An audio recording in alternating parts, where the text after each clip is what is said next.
আজ আমাদের সঙ্গে আছেন এক্স ইন্ডেক্স কোম্পানির additional managing director Mamunur Rashid FCMA. পাশাপাশি তিনি বিসিএমই এর সিনিয়র ভাইস প্রেসিডেন্ট হিসেবে দায়িত্ব পালন করছেন। আজ আমরা তার কাছ থেকে আইসিএমএ বিসিএমএ প্রফেশনের ভবিষ্যৎ পরিকল্পনা সম্পর্কে জানব। স্যার, ভবিষ্যতে আইসিএমএ বির পরীক্ষা ও শিক্ষা ব্যবস্থার উন্নয়ন নিয়ে আপনার কোনো পরিকল্পনা রয়েছে কিনা? ধন্যবাদ আপনাকে। সিএমএ প্রফেশনকে সময় উপযোগী, আন্তর্জাতিক মানসম্পন্ন এবং বাজারমুখী করার জন্য আমি মনে করি প্রতি 5 বছর পর এর সিলেবাসটা চেঞ্জ করা উচিত।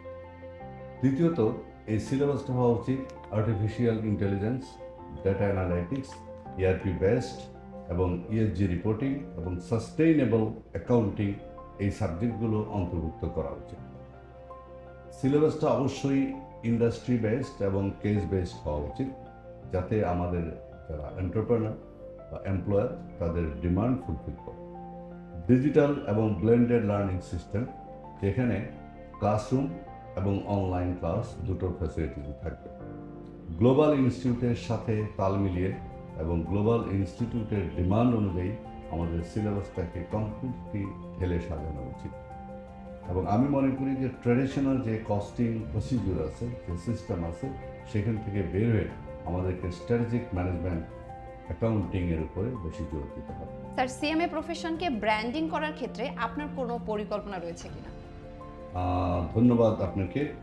সিএমএ প্রফেশনকে ব্র্যান্ডিং করার একমাত্র উপায় সেটা হলো, আজ পর্যন্ত বাংলাদেশে আমরা যতটুকু জানি দুটো প্রফেশনাল অ্যাকাউন্টিং বডি আছে, institute of cost and management accountant এবং institute of chartered accountant.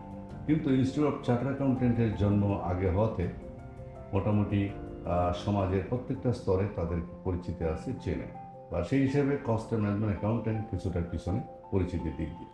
CMA প্রফেশনকে ব্র্যান্ডিংয়ের ক্ষেত্রে আমরা সিএমএ অ্যাজ এ ক্যারিয়ার এই ব্যানারে প্রত্যেকটা কলেজ এবং ইউনিভার্সিটিতে সিএমএ প্রফেশনকে ইন্ট্রোডিউস করে দিতে পারি। এছাড়া সিএমএ প্রফেশনালদের কোয়ালিফাই করার পরে জব এনশিওর করার ক্ষেত্রে আমরা বিভিন্ন এন্টারপ্রেনার এবং বিভিন্ন কোম্পানির সিনিয়র পজিশনে যারা আছেন, পার্টিকুলারলি এইচআরে যারা কাজ করেন, তাদেরকে নিয়ে আমরা এই সিএমএ প্রফেশন কী দিতে পারে, সমাজে কতটুকু কন্ট্রিবিউট করতে পারে, একটা সিক ইন্ডাস্ট্রিকে কীভাবে লাভবান প্রতিষ্ঠানে পরিণত করতে পারে, সে ধরনের সেমিনার এবং সিম্পোজিয়াম আমরা করে সিএমএ প্রফেশনকে আরও প্রচার ও প্রসারের দিক দিয়ে আমরা এগিয়ে নিয়ে যেতে পারি।